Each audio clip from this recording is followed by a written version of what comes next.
Wala alihi washabihi ajmain. Pertama-tama marilah kita panjatkan puji dan syukur kehadirat Allah Subhanahu wa taala yang telah memberikan kita nikmat sehat sehingga dapat berkumpul pada mata kuliah Tari Tasyri pada hari ini. Kami dari kelompok 4 yang beranggotakan saya sendiri Putri Novianti 3119045 dan rekan saya Reza Afifatul Jannah dengan NPM 3119066 akan membahas tentang nasakh dan mansukh pada periode tasyri. Selanjutnya akan dijelaskan oleh saudari Reza. Silakan.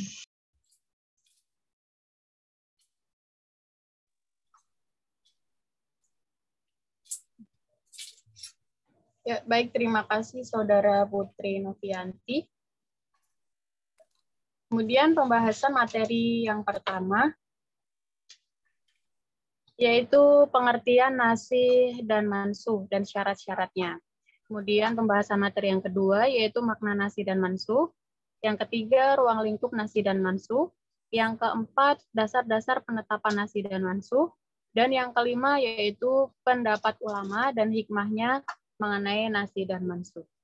Kemudian kita masuk pembahasan materi yang pertama, yaitu pengertian nasih dan mansukh. Nasih, menurut bahasa memiliki dua arti, yaitu hilangkan dan hapuskan.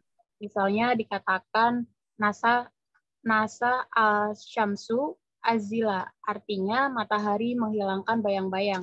Dan nasa arih atsaro al-masyi, artinya angin menghapuskan jejak langkah kaki. Kata nas juga dipergunakan untuk makna memindahkan sesuatu dari satu tempat yang lain. Misalnya, nasahtu alkitab, artinya saya menyalin isi kitab. Kemudian, hukum yang mansukh adalah hukum syara. Dalil penghapusan hukum tersebut adalah kitab syar'i yang datang lebih kemudian hari. Kitab yang hukumnya dimansukh, kitab yang dihapuskan atau diangkat hukumnya tidak terkait atau dibatasi dengan waktu tertentu. Sebab jika tidak demikian, maka hukum akan berakhir dengan berakhirnya waktu tersebut, dan yang demikian tidak dinamakan nasakh.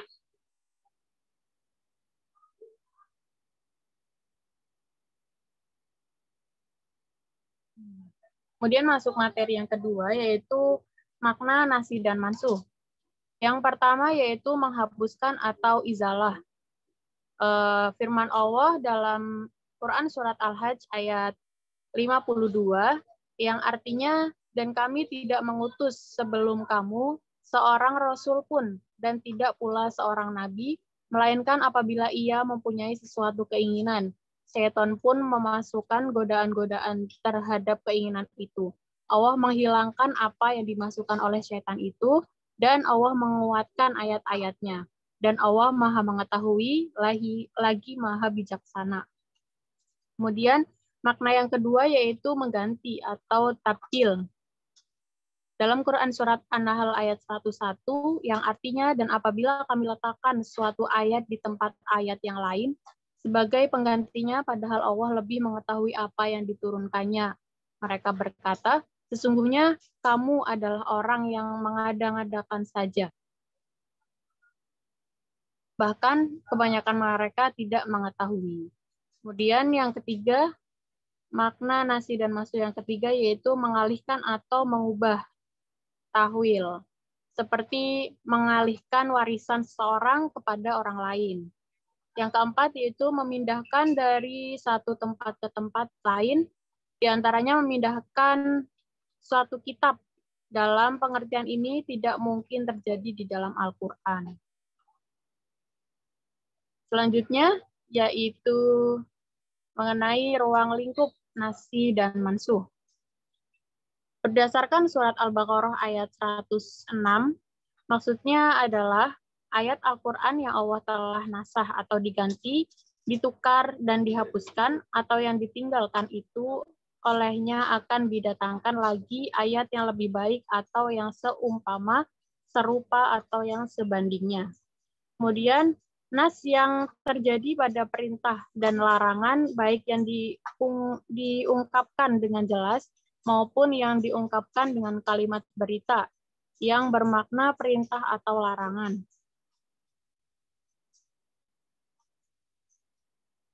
Selanjutnya, mengenai dasar-dasar penetapan nas dan mansuh akan dijelaskan oleh Saudara Putri Novianti.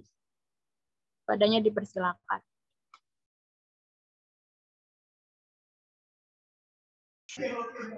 Baik, terima kasih rekan Reza. Selanjutnya adalah dasar-dasar penetapan nasi dan mansuh. Ada yang melalui pentransmisian yang jelas An-Nasri dari Nabi atau para sahabatnya, melalui studi sejarah mana yang duluan turun sehingga disebut mansuh, melalui kesepakatan umat bahwa ayat ini nasi dan ayat yang itu mansuh. Nah, dasar-dasar penetapan nasi dan mansuh itu ayat yang menjadi dasar adanya nasi, yaitu pada Quran surat Al-Baqarah ayat 106 yang artinya ayat mana saja yang kami nasahkan atau kami jadikan manusia lupa kepadanya. Kami datangkan yang lebih baik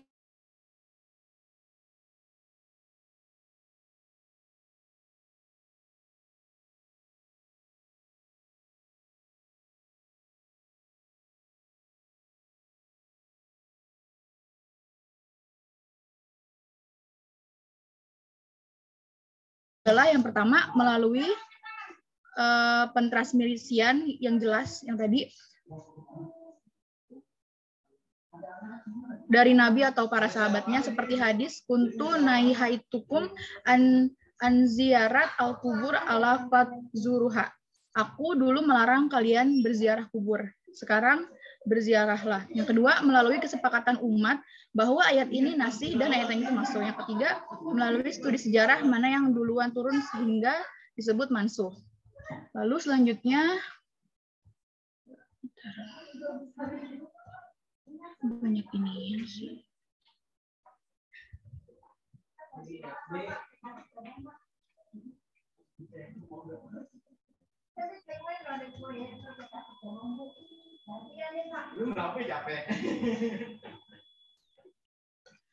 Selanjutnya pembahasan pendapat para ulama tentang nasih dan mansuh.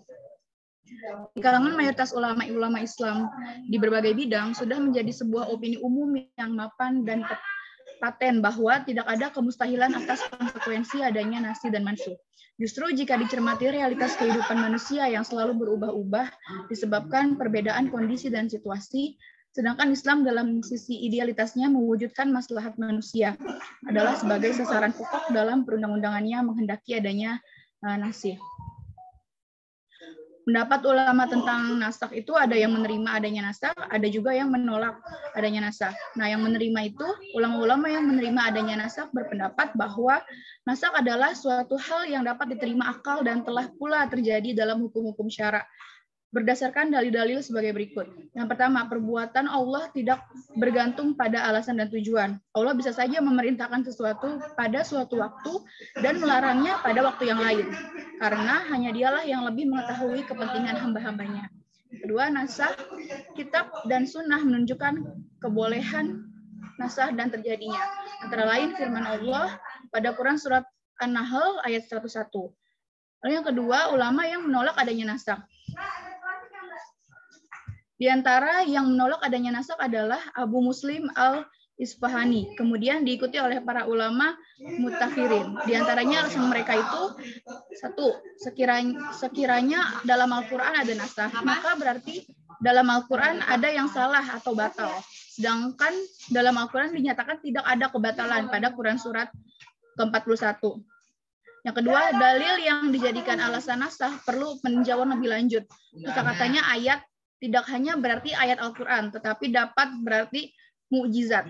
Dapat juga berarti kitab sebelum Al-Quran, bisa Taurat, Zabur, atau Injil. Di samping itu, kata nasakh mempunyai arti yang beragam atau bermacam. Lafaz-lafaz Al-Quran yang masih tertulis dan tetap terbaca sampai sekarang dalam mashaf, sementara kandungan hukumnya sudah tidak berlaku atau mansukh, merupakan sebuah ajaran dan inspirasi dari Al-Quran bagi para ulama untuk memakai metode pemberlakuan secara bertahap dan berangsur ketika menawarkan solusi dan hukum Islam. khususnya ketika mengaplikasikan dalam dunia nyata, agar kecantikan dan kelembutan Islam tidak ternodai. Sebagai salah satu ciri khas terpenting dalam perundang-undangan Islam, pelan-pelan tetapi terplanning lebih baik daripada cepat tapi kacau. Di sisi kehistorisan, Nasih Mansukh dapat menyikap tabir proses perjalanan perundang-undangan Islam dalam menggali pesan serta hikmah yang tersembunyi di balik tarbiyah Allah Subhanahu wa taala kepada hambanya, sekaligus sebagai hujjah yang kokoh atas keontentikan Al-Qur'an sebagai kitab suci yang diturunkan oleh Allah Subhanahu wa taala. Bukan bersumber dari diri Nabi Muhammad SAW yang tidak baca tulis. Pada sisi lain, mengingatkan orang mukmin terhadap nikmat dan rahmat Allah atas keintegralan agama Islam.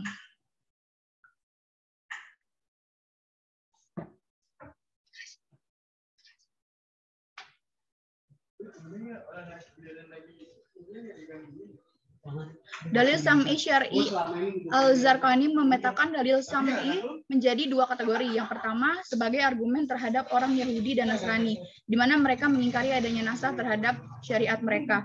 Argumen tersebut itu antara lain, pada saat Nabi Nuh keluar dari perahunya, Allah berfirman kepada beliau, sesungguhnya aku jadikan setiap hewan melata yang hidup itu sebagai makanan untukmu dan anak cucumu. Dan aku lepaskan seperti rumput-rumput, kecuali darah jangan kau makan. Hal ini menunjukkan bahwa dalam syariahnya Nabi Nuh diperbolehkan mengonsumsi segala hewan yang ada. Akan tetapi pada masa berikutnya, yaitu pada masa syariah Nabi Musa, banyak sekali hewan-hewan yang diharamkan untuk dikonsumsi oleh umatnya. Yang kedua, pada masa Nabi Adam, Allah memerintahkan Nabi Adam untuk mengawinkan anak putrinya dengan anak putranya. Lalu kemudian anak-anak dari hasil perkawinan putra-putrinya itu dipasang-pasangkan satu sama lainnya. Akan tetapi pada masa setelahnya Allah menghapus syariat Nabi Adam tersebut. Lalu contoh lain, mengumpulkan dua bersaudara dalam satu ikatan perkawinan itu diperbolehkan pada syariatnya Nabi Yakub. Lalu kemudian hal tersebut diharamkan pada syariahnya Nabi Musa. Kategori kedua sebagai argumen untuk menanggapi bantahan orang Islam sendiri yang menolak akan adanya nasah. Sekian yang dapat kami presentasikan. Terima kasih. Silakan jika ada yang ingin menanggapi atau yang ingin bertanya. Stop screen dulu.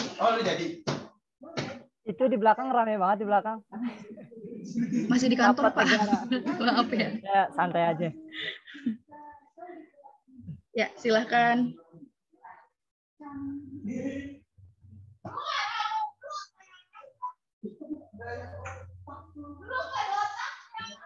Aktif banget, aktif.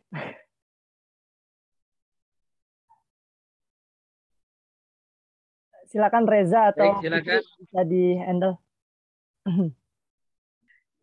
Silakan jika ada yang ingin menanggapi atau bertanya, kita membuka dua pertanyaan dulu ya. Yang menanggapi atau yang bertanya silakan. Teman-teman.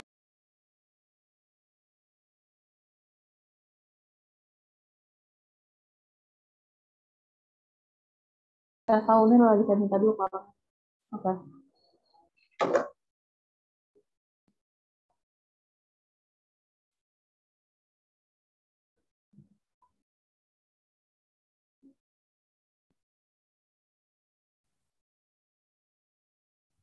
Mungkin sambil menunggu pertanyaan dari teman-teman, Putri. Pertanyaan pertama saya mau menyampaikan. Kedengeran ya? Reza. Putri kedengeran ya? Tadi berkaitan pendapat para ulama yang menolak adanya nasakh ya. Tadi diantaranya Abu Muslim Asfahani gitu. Yang ingin saya tanyakan, apakah ideologi ini juga ada di masyarakat Indonesia atau mungkin di tokoh-tokoh di Indonesia yang juga menolak dengan pemahaman yang seperti ini gitu. Yang kedua, kemudian ideologi menolak adanya nasakh ini, kalau menurut pemakalah berbahaya gak sih? Berbahaya gak untuk kerukunan atau kesatuan umat Islam itu sendiri? Terima kasih.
Oke, saya bantu dah ya.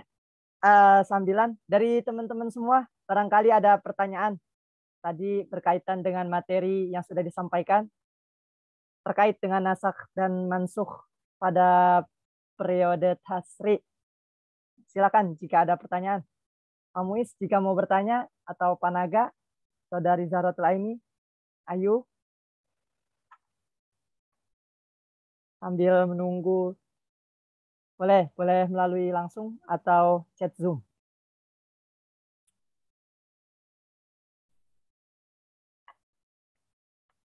Om berarti udah paham insya Allah.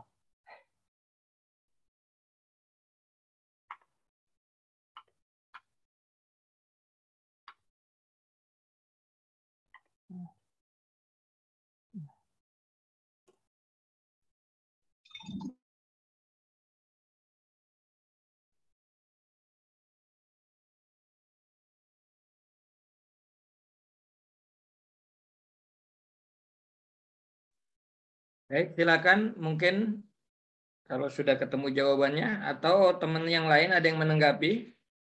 Pak Muiz nih biasanya terkait dengan konteks nasih wal mansukh. Tadi kalau tidak salah Pak Salman menyinggung apakah kalau di masa periode awal itu banyak yang menolak, apakah kondisi kita di sini juga begitu dan seterusnya, kalau tidak kurang lebih sedemikian. Silakan Pemakalah dijawab atau masih yang ada yang lain?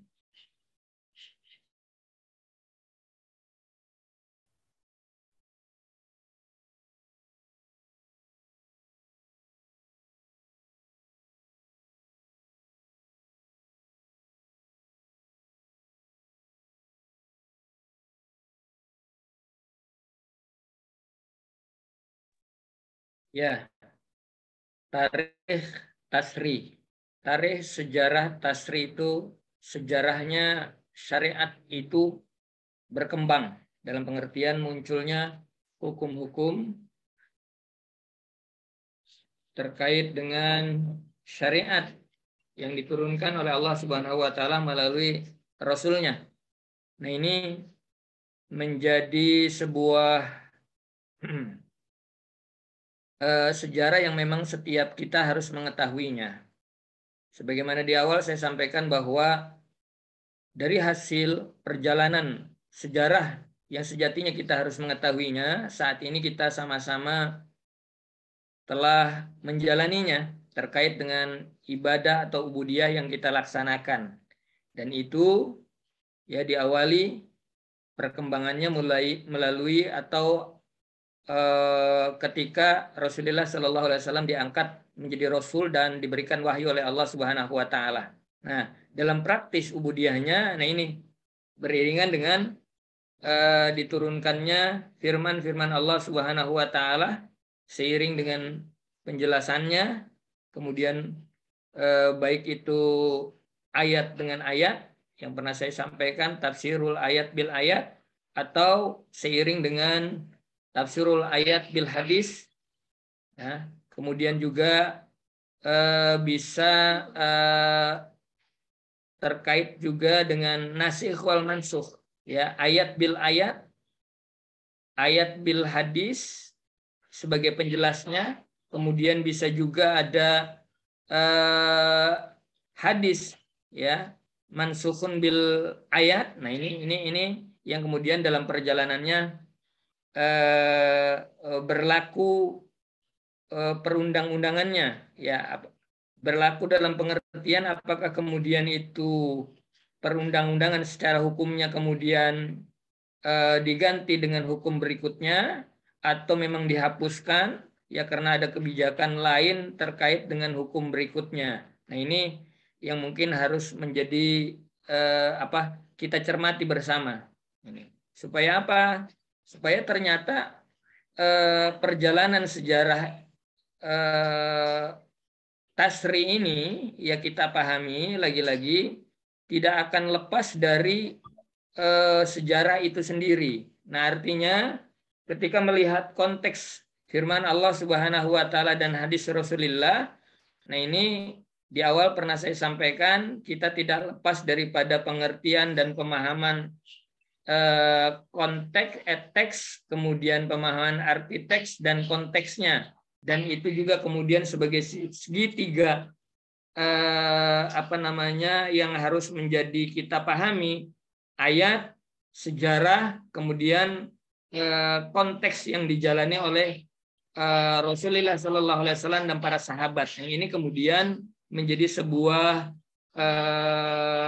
hukum yang saat ini kita laksanakan sama-sama dalam kerangka ubudiyah. Nah, ini barangkali yang perlu kita diskusikan terkait dengan nasikh wal mansukh. Monggo silakan.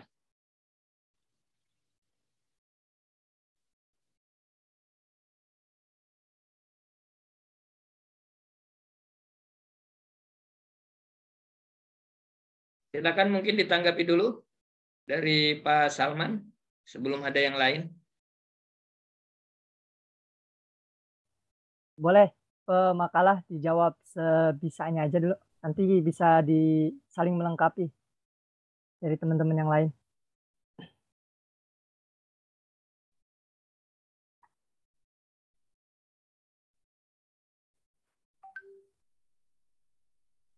Baik, mungkin saya akan mencoba menjawab pertanyaan Salman yang poin 2 ya. Apakah menolak adanya nasah ini berbahaya atau tidak gitu ya, Man? Seperti halnya ulama Abu Muslim menyatakan bahwa nasah mansukh tidak ada dalam Al-Quran, yang ada hanya tahsis. Hal ini menghindari pembatalan hukum yang telah diturunkan oleh Allah karena hal itu mustahil. Jika ada pembatalan hukum, maka akan memunculkan adanya pemahaman Allah tidak tahu kejadian yang akan datang, sehingga dia perlu mengganti atau membatalkan suatu hukum dengan hukum yang lain. Jadi menurut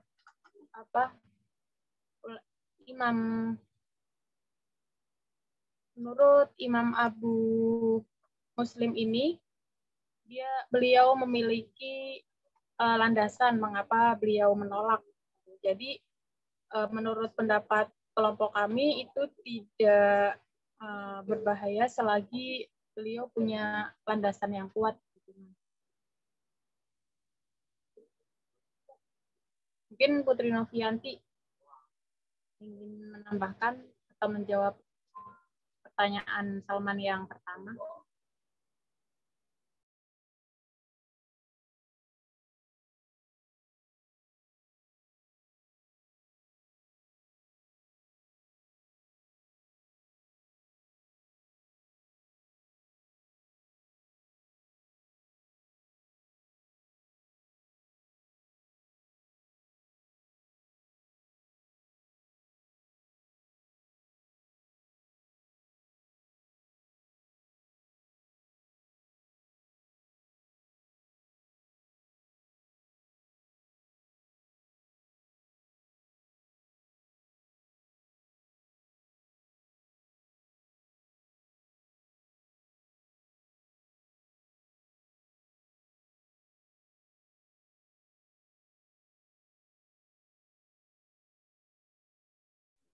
Silakan yang lain.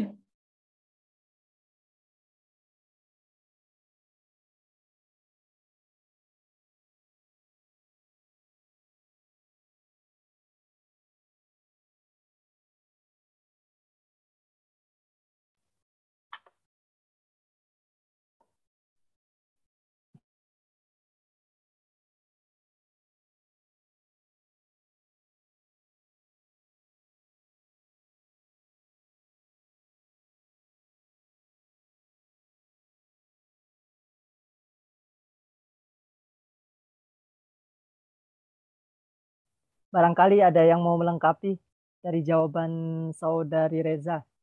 Jadi tadi intinya nggak berbahaya Reza ya. Jadi itu pilihan mereka gitu. Ketika tidak mau menolak adanya nasakh ini. Seperti itu Reza ya?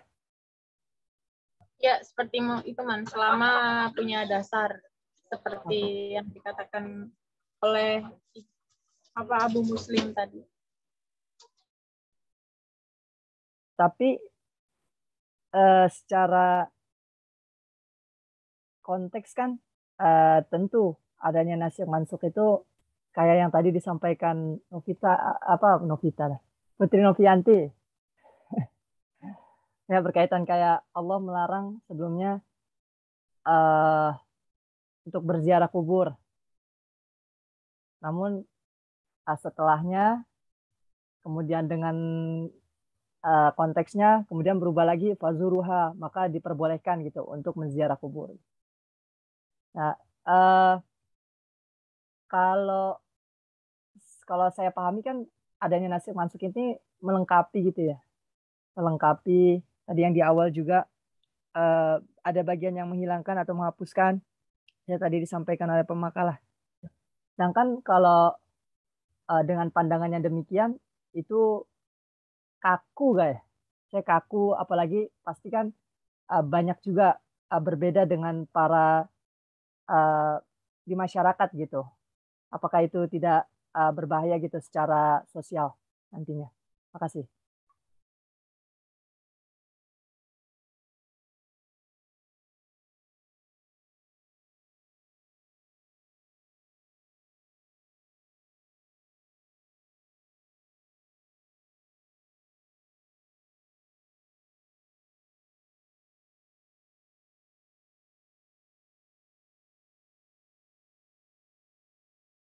Ini masih sepi nih ya, bergabung bertiga. Udah dicoba pancing belum? Lah, masih pada ada kesibukan ini. Maaf Sat, sebelumnya Sat. Iya, hanya beberapa orang ini.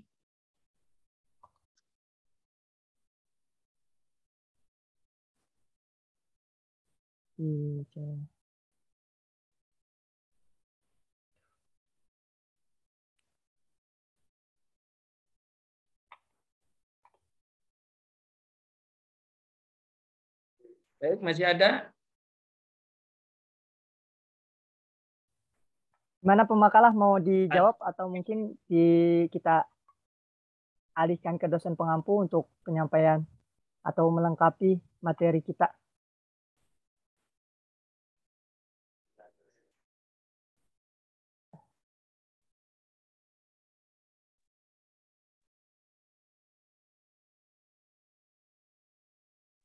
Putri mau menambahkan nggak? Ya. Silakan.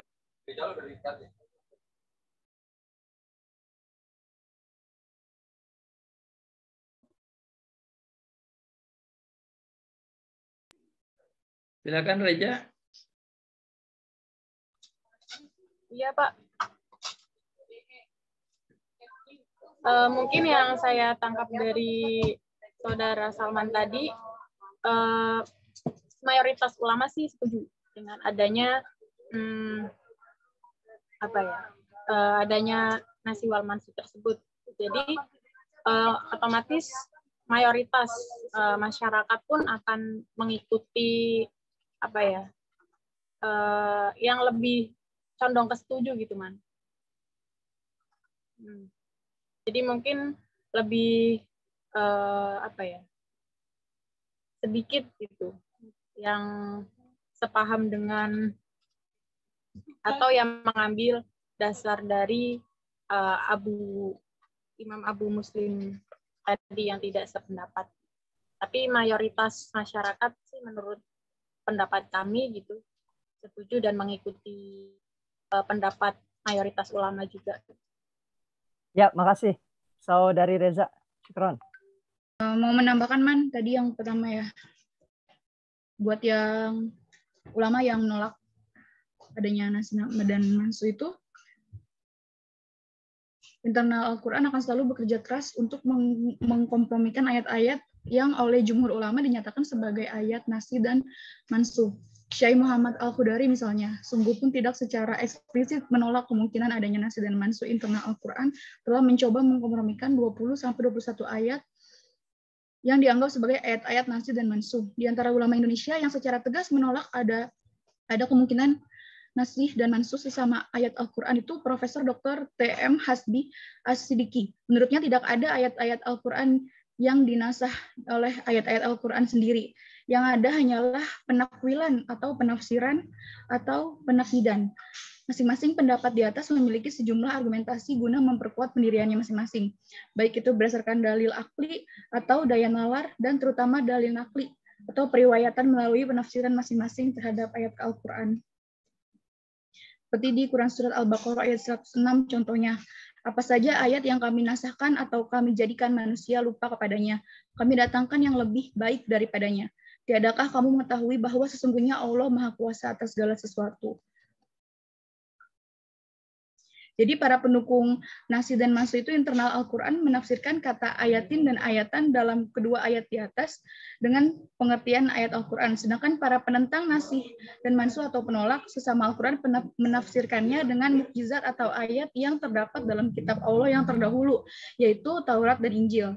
Kalangan pendukung nasih mansuh internal Al-Quran memperkuat penafsirannya dengan berdasarkan sebab turunnya ayat itu, sementara lawannya lebih mengacu kepada kolerasi ayat, terutama kolerasi ayat 106. Tuh. Siap. Ya, makasih Putri Novianti. Syukran. Boleh saya tambahkan? Makasih Salman. Silakan. Bang Ilyas tadi ya? Pertanyaannya apa ya tadi? Saya agak ini lagi di jalan. Salman pertanyaannya apa? Ulama Indonesia yang menolak adanya nasih dan mansuh, dan apakah jika penolakan itu berbahaya, gitu ya? Ya. Silakan Bang Ilyas. Benar kata Putri, emang sebagian ulama ada yang menolak tentang ayat Al-Quran, tempat-tempatnya dan mansuhnya ayat tersebut. Tapi banyak ulama yang mengambil dari nas bahwa untuk menafsirkan atau menjabarkan suatu ayat dengan ayat yang lain itu adanya nas, adanya teks, dan adanya sebab kenapa ayat ini diturunkan. Suaranya hilang Bang Ilyas. Halo? Terdengar? Agak dideketin lagi Bang Ilyas kayaknya. Terdengar cuman kurang besar kalau di saya. Kalau menurut saya, apakah itu akan menjadi suatu bahaya gitu? Kalau menurut saya, bisa menjadi mudorot. Kenapa menjadi mudorot? Bukan bahaya sih, mudorot yang benar-benar nanti ada saat suara Bang Ilyas, suara. Ya. Pada saat menafsirkan suatu ayat tidak ada sabab yang terjadi, ada sangat bahaya. Contohnya itu kan bahaya, artinya mudorot. Mudorot artinya dalam hal ini dia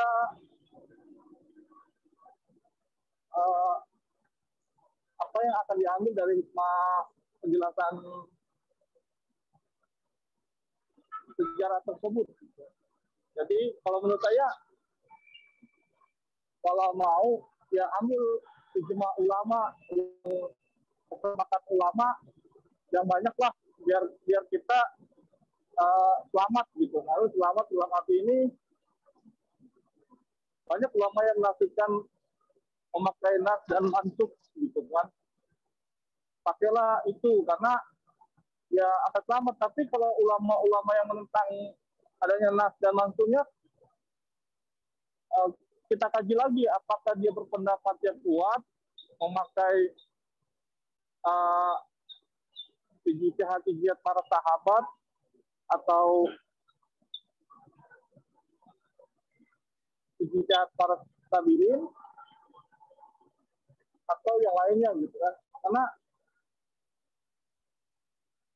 kalau tidak memakai kesepakatan ulama, kalau saya sih benar-benar suatu hal yang sangat khawatir nanti terjadi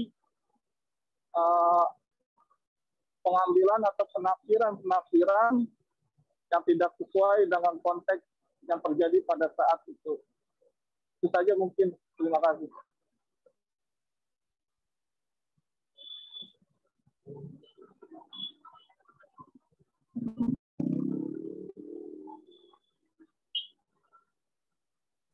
Ya, makasih Bang Ilyas untuk pemaparannya.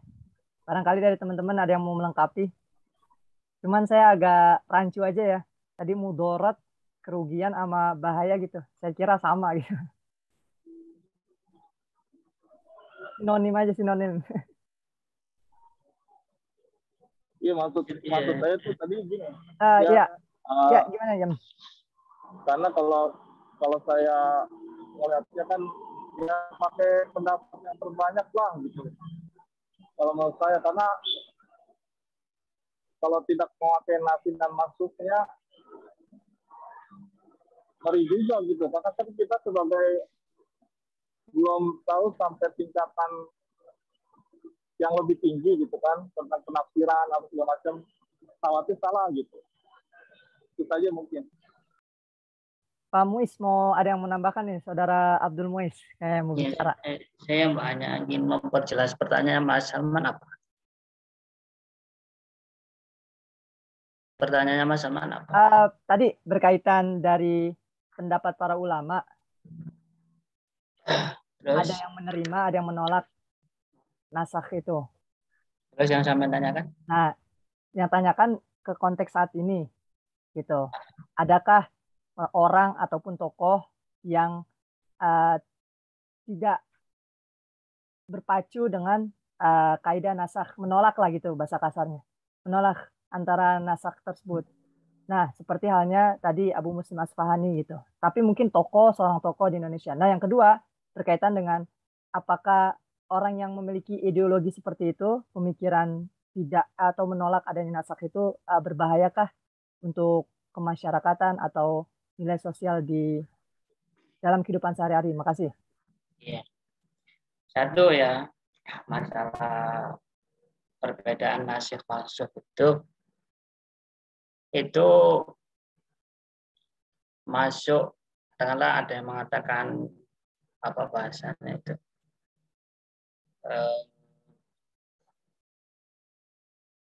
percaya atau tidak ya. Ini kayak Abu Muslim Al-Asy'ari juga punya argumen yang jelas. Kami lihat juga punya argumen yang jelas karena Al-Qur'an itu juga kan istimror. Cuma yang dibatalkan atau yang diangkatkan hukumnya saja. Artinya juga ada yang mengatakan bahwasanya nasikh mansukh itu diartikan juga intidau hukmi. Jadi habis masa hukumnya. Nah, jadi itu lebih berdasar. Nah, begini, kalau menolak apa enggak menolak itu masuk ranah apa? Masuk ranah akidah apa masuk ranah fikih?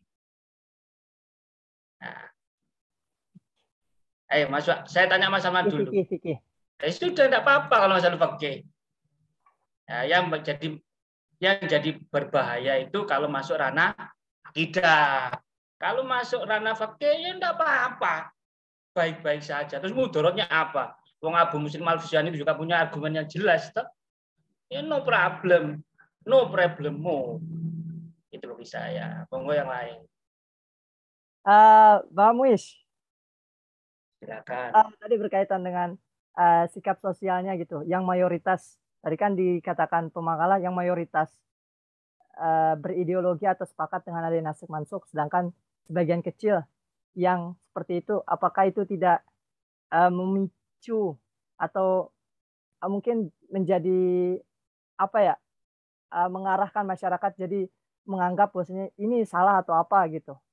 Karena kan itu sebagian kecil mereka gitu. Apalagi dengan masyarakat yang belum paham secara luasnya gitu, keilmuannya gitu. Sedangkan kalau ada aneh sedikit, anggapnya ini golongan berbahaya gitu. Gimana itu? Maksudnya enggak paham saya. Maksudnya gimana sih? Simpel, kan, yang simpel. Kalau dalam segi hal fikih berarti diperbolehkan ya Pak Mis ya? Jelas. Bebas, berarti nggak berbahaya. Gitu. Tapi kan di kalangan masyarakat dalam segi sosial gitu, apalagi mereka yang menolak atau nasakh sebagian kecil, kemudian menyampaikan gitu, maksudnya menyampaikan bahwasanya dengan pendapat mereka gitu. Nah itu kan bisa memicu masyarakat ke hal-hal, maksudnya menjadi percekcokan, itu kan hal yang membahayakan. Oke, itu kan syai'un akhor. Yang sampean tanyakan masalah hukumnya, apa masalah kemaslahatannya? Pertanyaan sampai itu ndak apa ya? Itu kita bahas makan, terus satunya bahas tamasya. Jadi ndak ada hubungannya. Itu syai'un akhor. Itu masalah kemaslahatan bagaimana pandangan masyarakat atau umat. Itu kan masalah lain. Tapi kalau masalah hukumnya itu boleh apa enggak? Kalau masuk ranah fikih, ya no problemmu. Kalau masuk ranah akidah, ya atu-atu. Hati-hati maksudnya itu. Paham? Kalau sampean masalah gimana orang awam? Lah itu kan syai'un akhir, masalah lain tentang kemaslahatan. Ya nanti dibahas kontennya bagaimana. Ya gitu tok. Oke, siap. Yo, makasih. Syukron. Pak Muiz.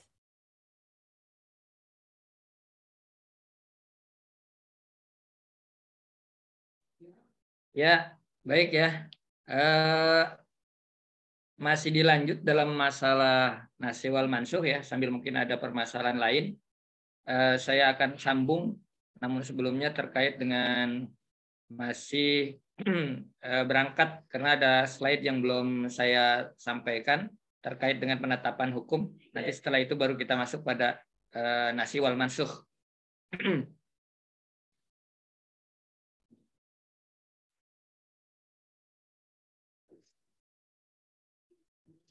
Baik, sebentar sebelum lebih lanjut. Penetapan hukum pada masa Nabi.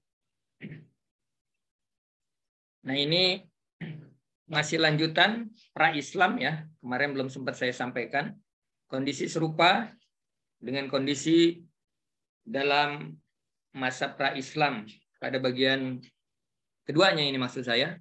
Nah, bangsa Arab saat itu adalah bangsa yang ummi, tidak menulis. Tidak menulis pastinya tidak membaca, sebab tidak ada yang ditulis.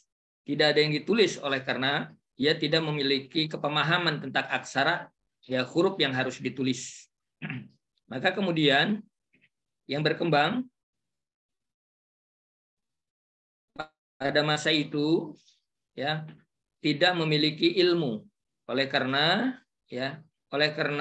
mereka tidak memiliki kepandaian menulis.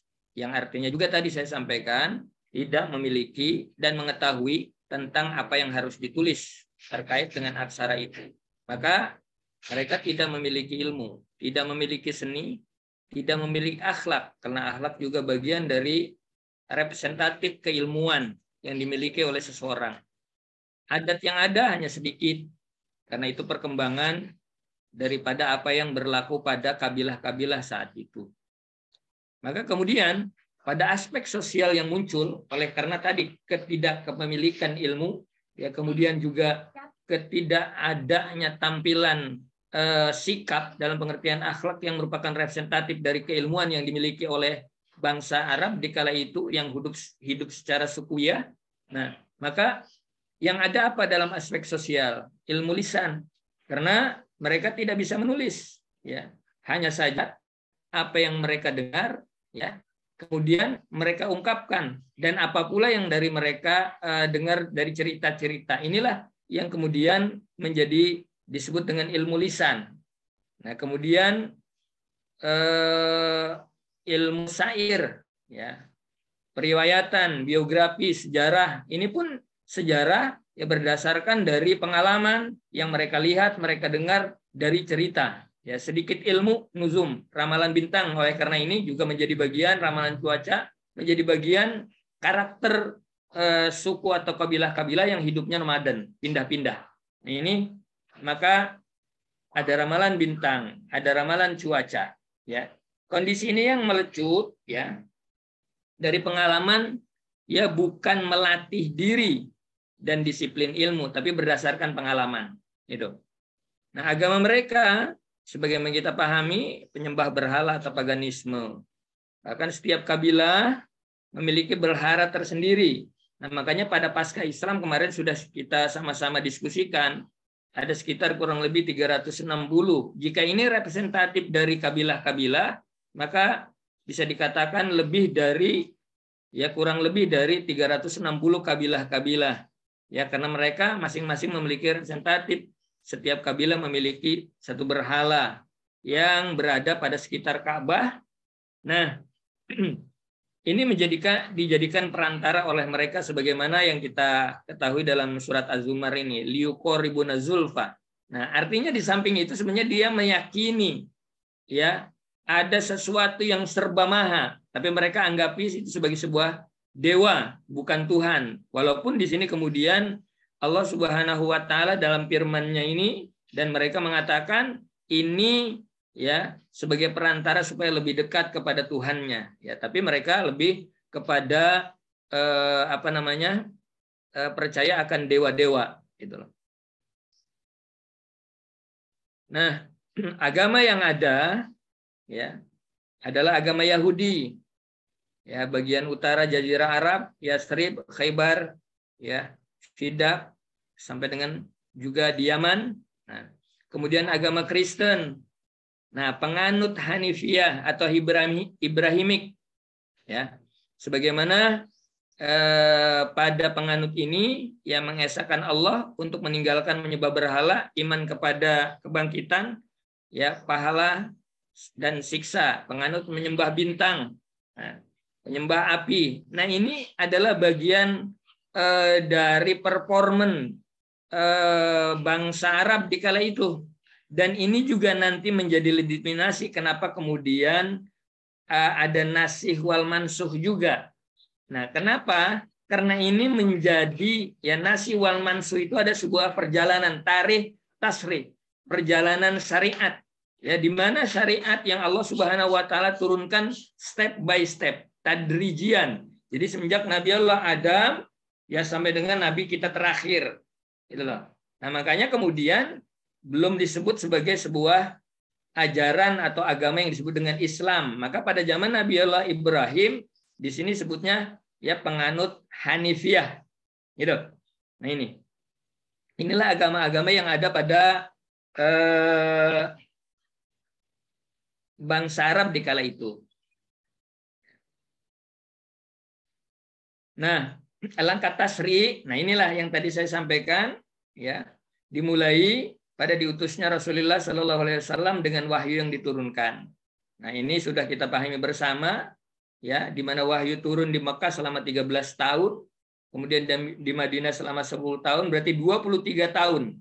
Nah, inilah proses perjalanan daripada tasri, ya, di mana turunnya step by step, tadrijian, bahkan berkaitan atau berelasi dengan kejadian-kejadian yang berlaku pada waktu itu. Nah, dalam dua periode ini makanya kemudian periode legislasi hukum yang istimewa, di mana disebut era perundang-undangan era Makkah, Tasri'ul Makki wa Tasri'ul Madani. Nah, ini masing-masing periode memiliki karakteristik. Nah, mungkin ini sudah mendapat gambaran, kita dapatkan gambaran dari apa yang kita ketahui bersama. Nah, ini pada fokus tasri, ya, pada masa awal, nah ini difokuskan di mana karena paganisme yang berkembang sedemikian rupa, bahkan lekat, ya, environment itu kan sangat berpengaruh, ya, di mana pusat keberagamaan di Mekah, ya, di mana di situ ada Ka'bah, bahkan kemarin di awal telah kita bahas di sekeliling Ka'bah itu tadi kurang lebih ada 360, ya, patung yang menjadi wasilahnya, ya, orang-orang paganisme untuk mendekatkan diri kepada Tuhan. Nah, kemudian di sini selain daripada untuk menerima hukum agama, nah ini baru mulai kemudian membersihkan akidah dari menyembah berhala agar menyembah Allah. Nah ini pun kan kita pahami adanya ayat-ayat Makkiyah dan ayat-ayat Madaniyah gitu ya, yang kita pahami. Di mana ayat-ayat Makkiyah itu lebih kepada ya bahasanya sederhananya kalau kita di sekolah dasar itu ayatnya pendek-pendek karena berkaitan dengan artinya pembersihan akidah, penguatan akidah dan seterusnya. Ini. Kemudian menanamkan akhlak mulia ya, karena memang paganisme ya, keyakinan mereka itu tidak memunculkan hukum yang mengikat mereka. Sementara yang mengikat mereka itu lebih kepada ya kesukuan atau keputusan kabilah itu sendiri dari masing-masing. Bahkan di awal kemarin karena memang mereka memunculkan kesukuannya masing-masing, menonjolkan kesukuannya masing-masing, sikap feodal, sikap superioritas, itu kemudian memunculkan mereka ingin bahwa yang lebih dari yang lain, maka lewat yang lebih dari yang lain memunculkan kelebihannya masing-masing dan ingin lebih muncul gitu sifat superioritasnya, maka kemudian terjadilah gesekan-gesekan, maka kemudian bangsa Arab di kala itu juga terkenal dengan bangsa yang suka berperang. Nah itu tadi karena sebagai akibat dari sikap feodalisme, sikap superioritasme, sikap istilahnya membela kabilah. Nah ini yang kemudian pada masa tasri awal ya wahyu yang turun. Nah, ini tadi sudah kita singgung untuk menguatkan akidah, jiwa, iman ya. Kemudian pas Madinah juga sudah kita pahami ini menitik beratkan pada aspek hukum praktik. Nah ini yang kita sebut ada ya ayat-ayat Madaniyah lebih kepada terkait tentang sosial kehidupan ya, sosial kehidupan. Nah, sumber hukum di waktu itu ya yaitu Al-Qur'an, kemudian juga sunnah nabawiyah ya, karena memang sumber tempat bertanyanya langsung kepada Rasulullah Shallallahu Alaihi Wasallam. Ini disinilah ada proses di mana Al-Qur'an oleh Allah Subhanahu wa taala diturunkan, dijelaskan oleh ayat Al-Qur'an itu, kemudian dijelaskan oleh hadis Rasul itu, termasuk proses nasikh wal mansuh dalam pengertian nasikh wal mansuh yang secara luas disinilah terjadi dalam proses perjalanannya, dan itu menjadi bagian bukti bahwa ya nah penyempurnaan syariat, kelengkapan syariat terus berjalan dalam sejarah kehidupan ya, sampai dengan kemudian Rasulullah Shallallahu Alaihi Wasallam ya menerima wahyu terakhir ya yang disebut dengan ya dalam firman Allah Subhanahu wa taala, al-yauma akmaltu lakum dinakum. Nah gitu kan, jelas hari ini aku sempurnakan agamamu. Waktu itu sudah kan sempurna pada zamannya. Ya, zaman Nabiullah Ibrahim dengan konsepnya yang sempurna pada waktu itu. Ya, kemudian Nabi Isa dan seterusnya. Nah, tapi secara global, nah konsep Al-Qur'an ini pada keseluruhannya maka terakhir ya sempurna, kemudian disebut sebagai sebuah agama yang Allah Subhanahu wa taala sebut ya, al-yauma akmaltu lakum dinakum wa atmamtu alaikum ni'mati wa raditu lakumul Islam madina, disebut Islam madina. Nah gitu loh. Nah inilah sebuah perjalanan yang dari awal. Jadi melegitimasi ya nasi wal mansi itu juga melegitimasi adanya sebuah perjalanan di mana kesempurnaan syariat itu ada. Itu diantaranya. Nah, ini terkait dengan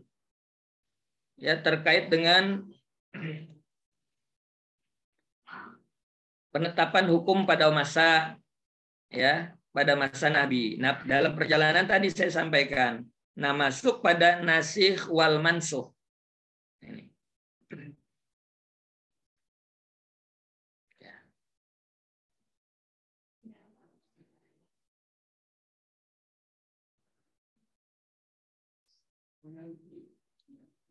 Untuk pada nasikh wal mansuh, ya tadi apa itu nasikh wal mansuh sudah dijelaskan. Allah Subhanahu wa taala dalam firman-Nya itu ya, ini surat Al-Baqarah disebutkan manansakhu min ayatin aw nunsiha ya. na'ti bi khairin minha au misliha alam ya'lam annallaha ala kulli syai'in qadir. Nah, ayat mana saja yang kami nasahkan atau kami jadikan manusia lupa kepadanya, kami datangkan yang lebih baik daripadanya atau yang sebanding dengannya, tidakkah kamu mengetahui bahwa sesungguhnya Allah Maha kuasa atas segalanya. Nah, kita garis bawahi, ya, kami datangkan yang lebih baik daripadanya. Nah, ini yang lebih baik daripadanya. Artinya dalam proses, ya, nasikh wal mansuh yang kemudian, nah, kita bahas, ya, kenapa kemudian muncul, ya, kemudian muncul bahasanya kontradiksi atau ada pemahaman yang lain. Tadi bahasanya dikeluarkan ada yang menerima atau pada tidak yang menerima. Sebenarnya hanya pada konteks bahasa nasikh wal mansuhnya, ya, bahasa nasikh wal mansuhnya, ya, tidak sebenarnya secara substansial. Ya, kenapa saya katakan tidak sebenarnya pada substansial ayat itu? Ya, nasikh wal mansuh, ya, dihapus dan yang menghapuskan dalam bahasa ininya, ya, dihapus dan menghapuskan dalam bahasa ininya yang kemudian muncullah, ya, pemikiran, ya, ada kontradiksi satu dengan yang lainnya, ya, walaupun, ya, tadi dibahasakan tidak mungkin firman Allah Subhanahu wa taala dihapus, gitu loh. Nah, yang ada, ya, yang ada tidak seperti demikian. Nah, kalau kita lihat firman Allah Subhanahu wa taala di sini, ya, ini kan, ya, kami datangkan yang lebih baik daripadanya. Nah, ini penyempurnaan, proses penyempurnaan yang tadi saya sampaikan, itu. Nah, ini sudah jelas tadi, ya, terkait dengan nasikh wal mansuh. Nah, di sini saja diartikan menghapus, menghilangkan, dan bisa juga membatalkan. Ya. Menghapus apa dalam pengertian menghapus? Nah, ini yang kemudian bisa jadi menjadi melecut, ya, melecut adanya kontradiksi, menghapus. Ya. Sementara kan firman Allah Subhanahu wa taala sifatnya dogmatis, sudah dikatakan sempurna, kenapa juga dihapus, gitu loh. Ini. Cuma analoginya kemudian itu kenapa kontradiksi, itu ukurannya ukuran manusia, ukuran pemikiran logika kita. Kalau seandainya Allah betul-betul mau menghapus, ya, itu, ya, hak prerogatif Allah tentunya. Nah, tapi sebenarnya pemahamannya bukan terhapus, ya. Kenapa? Tadi kalau kita lihat, nah, Al-Qur'an membacanya saja, ya, membacanya saja kan ibadah. Ya, kalau seandainya dihapus berarti ada yang kurang. Nah, hanya saja, nah, saya lebih kepada cenderung bahwa, ya, nasikh wal mansuh ini, ya, ya, mansuh ini adalah yang menunjukkan bahwa adanya hukum berikutnya. Gitu. Adanya hukum berikutnya yang tadi disebutkan yang dalam firman Allah lebih baik, menunjukkan adanya hukum berikutnya. Ya, gitu. Artinya bagaimana?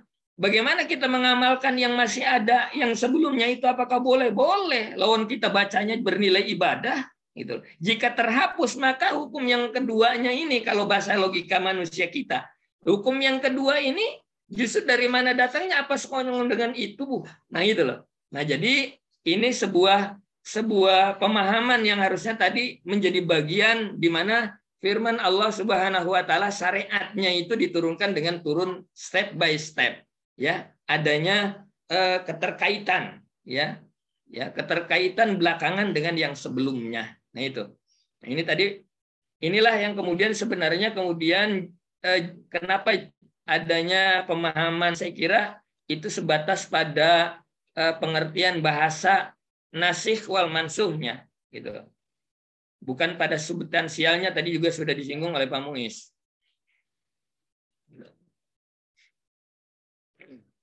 Makanya kemudian pendapat ulama tentang pengertian nasikh wal mansuh tadi mungkin juga sudah disebut, ya. Ini yang pertama, Khalil Qattan, ya, ia lebih kepada bahwa nasakh itu mengangkat atau menghapus hukum syara dengan khitab dalil syara yang lain. Hukumnya, ya, hukumnya. Nah, substansi atau tekstualnya tidak, hukumnya, karena ada hukum yang baru. Tapi apakah yang hukum yang sebelumnya kemudian itu memang terhapus? Nah, tidak juga. Secara skripta itu menunjuki hukum berikutnya, menunjuki adanya hukum berikutnya. Gitu. Kemudian berikutnya maknanya mengangkat. Nah ini mengangkat, menghapus hukum, ya, hukum syara, dalil syara yang lain, ya, yang kemudian datang. Nah ini kan analog tadi, ya, terkait dengan bahwa hukum yang terhapus itu, yang dihapus itu dengan hukum yang berikutnya. Nah, ini menunjukkan jadi ada sebuah paralelisme sebagai bagian dari kesempurnaan, gitu loh. Atau penyempurnaan di awal. Makanya wajar kemudian firman Allah yang terakhir itu dalam kata al-yauma akmaltu lakum itu bukan hanya selesai sampai di sini nih. Firman Allah turun sudah lengkap, bukan hanya itu, tapi kelengkapan ya secara rinci, tafsili, juga kelengkapan secara global terkait dengan hukum-hukum, gitu loh. Terkait dengan hukum-hukum. Nah, makanya kemudian ulama mutaakhirin mengatakan bahwa nasa terbatas pada ketentuan hukum yang datang kemudian, guna membatalkan atau mencabut atau menyatakan berakhirnya. Nah, ini tadi yang dikatakan Pak Muiz, menyatakan berakhirnya masa pemberlakuan hukum sebelumnya, ya. Nah, sehingga ketentuan hukum yang berlaku adalah yang ditetapkan terakhir. Tapi saya kira ini juga kemudian menjadi kondisional. Kalau pertanyaannya, bolehkah kita masih mengamalkan hukum yang pertama? Seandainya demikian. Seandainya demikian. Tentu lihat dalam konteksnya. Ya, seperti ini. Tadi juga disinggung dalam pemakalan. Ketika kemudian Rasulullah SAW di awal menyampaikan sebuah hadis kuntun nahaitukum an ziyaratil qabri. Nah, dalam konteks ini kenapa Rasulullah SAW melarang ziarah kubur? Ya karena pada waktu itu zaman di mana paganisme, ya, di mana di masa awal yang tadi di awal kita sebutkan bahwa penyebaran syariat ini ya untuk mereka supaya bisa menerima agama, menghilangkan penyembahan berhala, menguatkan akidah yang dikala itu ingin dikuatkan, sementara sesembahan mereka ya adalah rata-rata pada kebanyakan adalah penyembah paganisme. Ditakutkan kalau ziarah kubur itu adalah nanti berelasi, menyerupai dengan gitu loh, penyembahan berhala, patung dan lain sebagainya, maka kemudian kuntun nahaitukum an ziyaratil qabri. Dilarang itu karena nanti takut eksesnya ya bisa mengganggu akidah, sementara akidahnya belum kuat. Maka kemudian ya itu dinasa dengan fazuruha, maka ziarahilah. Nah kalau saat ini ya misalnya saat ini kepemahaman ada orang takut ziarah kubur itu nanti begini dan begono, takut ini nanti syirik dan lain sebagainya, itu umpamanya nih, itu bisa jadi yang di awal masih dipakai kalau memang kekuatannya gitu loh, bukan berarti kemudian yang dipakai itu ala bidik yang dipakai itu sabda Rasulullah Sallallahu Alaihi Wasallam untuk aksiru hadimil ladat, ya, ingatlah kepada yang memotong kelezatan. Ziarah kubur itu untuk dijadikan pelajaran. Kalau seandainya itu bisa mengganggu, ya nggak usah, gitu loh. Bisa jadi itu bisa dilakukan, gitu loh. Itu seperti itu. Maka ini juga menjadi penjelas kenapa kemudian ini ziarah kubur ya yang sedemikian itu kok boleh. Nah ini lihat kondisinya itu seperti itu dalam hadis Rasulullah Sallallahu Alaihi Wasallam ya, terkait apalagi juga ya pada terkait dengan Al-Qur'anul Karim. Nah ini itu ya pendapat ulama. Maka kemudian ya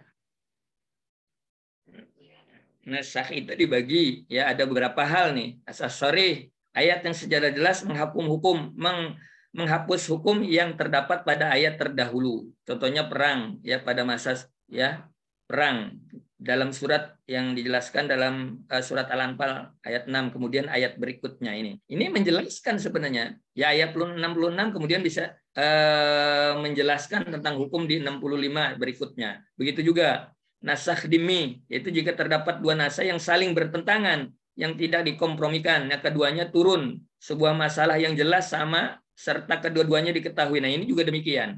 Juga nasakh kulli atau semuanya. Jadi ada sebagian, ada jelas, dan seterusnya gitu loh.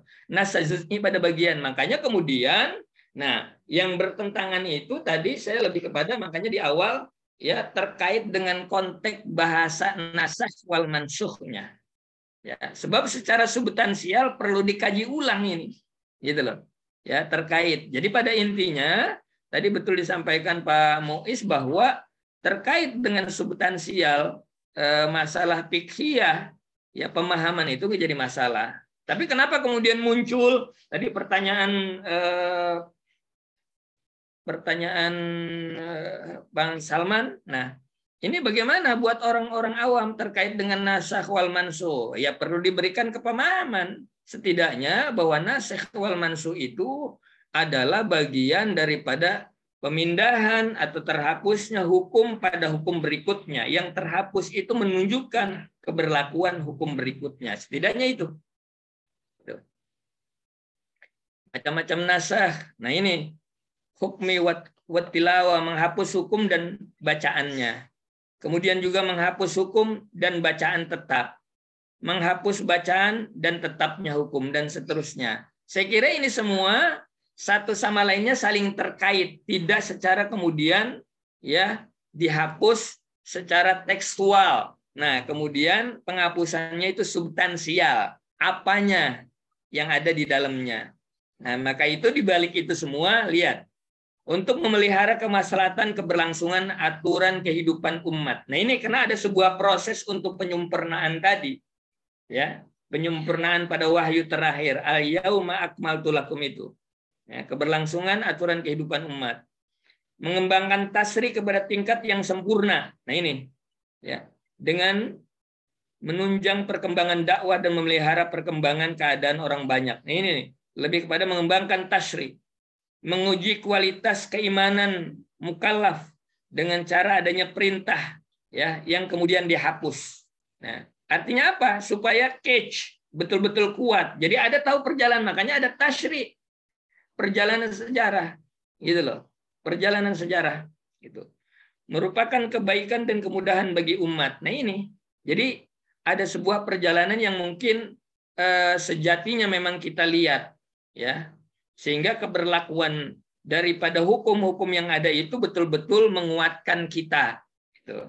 Menguatkan kita. Baik, saya kira itu ya. Nah, saya kira itu terkait dengan nasakh wal mansukh. Nah, ini makanya ada beberapa nih ya dalam Al-Itqan Imam Suyuti ada beberapa ayat ya terkait nasakh wal mansukh nih. Ini kurang lebih ada 18 ya. 18. Jadi sekitar ya 18 nasakh wal mansukh dalam firman Allah Subhanahu wa taala ini terkait dengan hukum-hukum ya. Ini masih ada. Kalau seandainya tadi makanya saya katakan secara teksnya terhapus, ada yang hilang dong sebagian ayat gitu loh. Maka yang itu adalah apa namanya? Nasikh itu menunjukkan ya hukum yang dimansukh.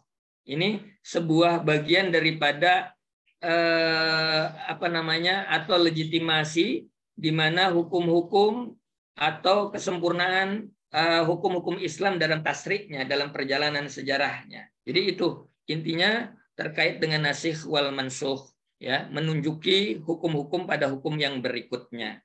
Kemudian kalau mengamalkan, sekarang kita baca Al-Quran saja, likulli harfin asra, membacanya aja sudah ibadah. Nah, terkait dengan konteksnya, apa kemungkinan bisa berlaku? Nah, bisa saja. Dalam konteks tadi saya berikan contoh, ya terkait dengan hadis Rasulullah SAW, kelihatan konteksnya. Nah, maka itu kemudian ya konsep ajaran Islam itu solihun likulli zamanin wa makanin. Selalu ya selalu dia itu mengcover berbagai macam hukum, berbagai macam keadaan, berbagai macam tempat hanya sekali. Di awal pernah saya sampaikan terkait teks, ya pemahamannya, kemudian interteks lepas daripada sejarah, ya terkait bisa jadi asbabun nuzul wa asbabul wurud. Nah ini dalam pemahaman hukum-hukum terkait mungkin saya sampaikan. Silakan mungkin ada yang kita diskusikan atau cukup, silakan. Mau sharing dikit Ustadz.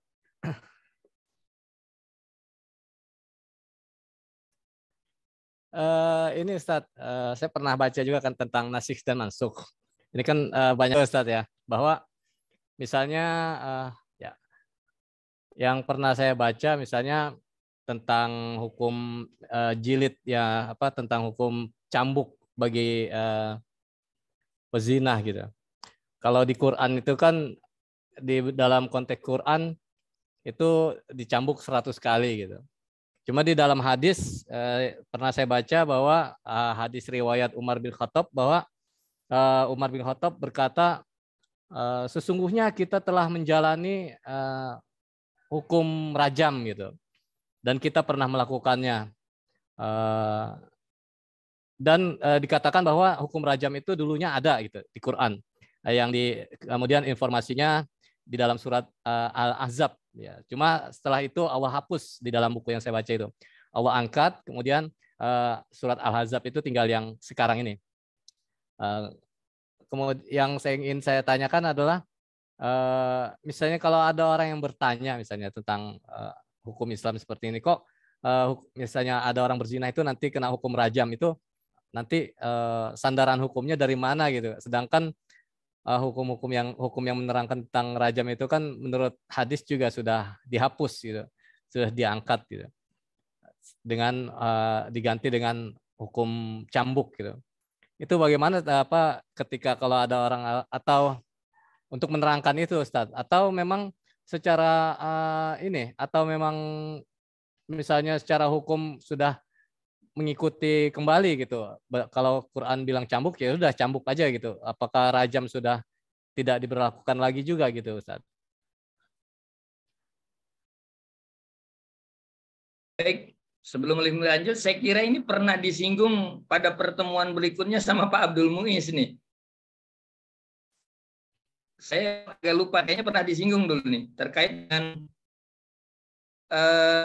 rajam dan cambuk, yang kemudian saya ingat Pak Muiz menjelaskan terkait dengan saksi. Nah ini keterkaitan dengan saksi. Kalau saya intinya ya terkait dengan hukum-hukum yang ada dalam firman Allah Subhanahu wa taala terkait nasikh wal mansukh itu. Nah, semuanya ada kebaikan-kebaikannya, ya. Dan kebaikan-kebaikan terkait dengan ayat-ayat mansukh, ayat-ayat nasikh yang menjelaskan hukum berikutnya, dan itu harus kita imani dan kita yakini bahwa itu yang lebih baik daripada hukum-hukum yang sebelumnya, ya. Karena memang keduanya memang Allah Subhanahu wa taala ya yang menurunkan firman-Nya, yang menurunkan penjelasan tentang hukumnya, dan hukum yang berikutnya itu juga harus menjadi keyakinan kita bahwa itulah hukum yang lebih baik, gitu loh. Hukum yang lebih baik itu yang harus menjadi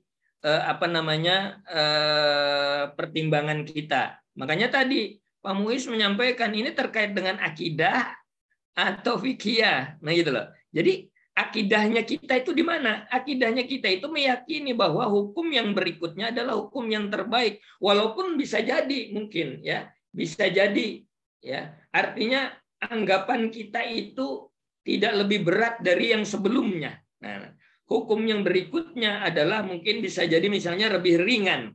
Nah, satu kali waktu saya pernah disampaikan ya belajar dengan guru kita Prof. Dede Rosada. Pada intinya, beliau menyampaikan, pada intinya dalam proses hukum-hukum yang ada itu sebenarnya ingin ya ingin untuk memotong, memutus perlakuan, ya, perlakuan hal-hal yang tidak baik. Gitu loh.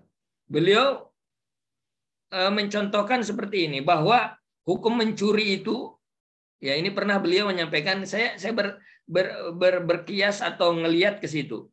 Beliau menyampaikan terkait bahwa hukum mencuri itu potong tangan. Gitu loh. Potong tangan. Ketika beliau menyampaikan pelajaran hadis pada subuh salam, potong tangan. Pernah terjadi pada zaman Rasulullah itu, orang mencuri potong tangannya. Ya, mencuri, potong tangan kanannya, dipotong tangan kanannya. Tapi ternyata kemudian sekali waktu mencuri lagi, dipotong tangan kirinya. Nah, kemudian masih mencuri lagi. Itu loh. Kedua tangannya sudah nggak ada yang bisa dipotong, potong kaki kanannya.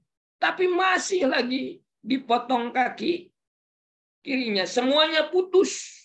Nah, semuanya putus, maka kemudian ya beliau menyampaikan sebenarnya ya hukum itu diberlakukan ya terkait dengan hal yang seperti ini adalah untuk memotong efek jera. Nah gitu loh. Memotong efek jera supaya tidak mau melakukan lagi. Nah ini. Nah gitu juga terkait dengan hukum-hukum nasikh wal mansukh ya. Ini kita yakini menjadi bagian bahwa hukum yang berikutnya itu adalah hukum yang lebih baik ya, lebih baik walaupun mungkin beratnya kita katakan mungkin lebih ringan, atau sebaliknya lebih berat itu menjadi hukum yang memang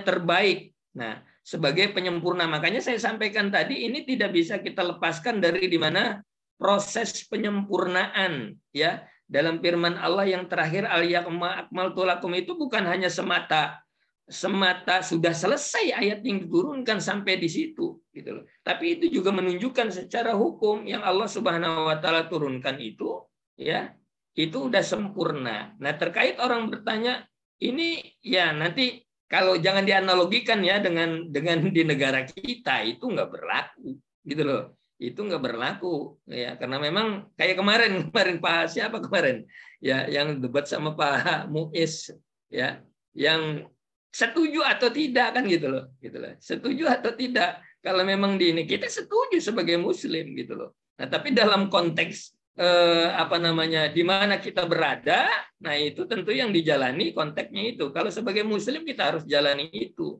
tapi kemungkinan itu menjadi kemudian efek lain yang kemudian bisa mendapatkan hukum lain gitu. Jadi saya kira itu Pak Gunadi. Masih Ustaz. Mungkin ada yang lain, silakan.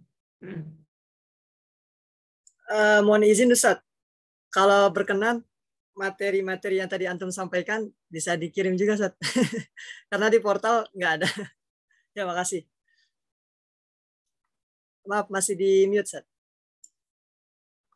Ya nanti insya Allah saya masukkan atau nanti saya kirim. Ya.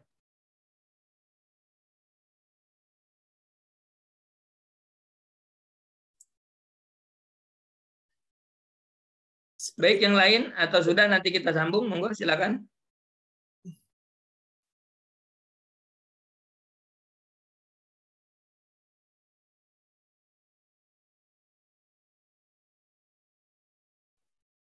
Ya, jadi terkait tadi hukum cambuk atau rajam, nah itu ya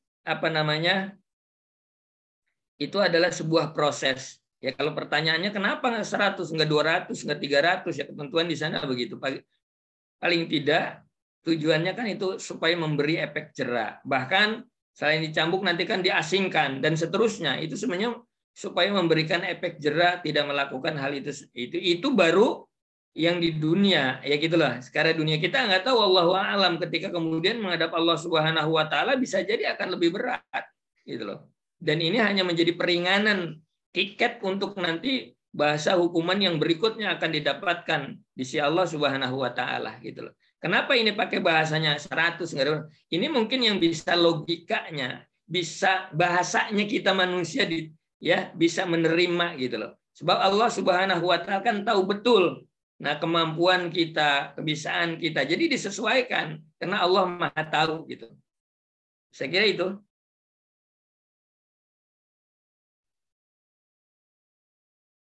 Baik, kalau tidak ada lagi saya kira cukup, nanti kita sambung dan mohon izin Pak Salman, ini yang hadir ada 19 ya. Nanti tolong di ini Pak Salman, dikirim ke saya nih. Saya belum sempat buka portal nih untuk absensinya. Tapi jangan lupa ya, pertemuan berapa nih? Kelima ya? Ya, diisi e-learningnya. Iya. Jangan lewat sebagai bagian dari sebuah perwujudan proses keberadaan kelas kita gitu. Ya. Baik, saya kira kalau tidak ada lagi, insya Allah kita akan lanjuti pada pertemuan berikutnya. Dan untuk kondisi nanti di bulan puasa seperti apa, tunggu nanti kebijakan dari kampus ya. Apakah kita ada libur atau kita langsungkan, ya nggak jadi masalah ya. Nanti tinggal kita tunggu kebijakan yang datang dari kampus, kita lihat di portal. Mudah-mudahan semuanya dalam keadaan sehat dan kita semua sehat. Amin. Sehingga dapat menjalani aktivitas kita, termasuk menjalani ibadah puasa pada beberapa hari ke depan. Terima kasih semuanya. Mohon maaf atas segala kekurangannya. Naltaqi fi fursatil atiyah. Ma'assalamah. Assalamualaikum warahmatullahi wabarakatuh. Waalaikumsalam warahmatullahi wabarakatuh. Makasih Ustaz. Sami-sami. Mohon izin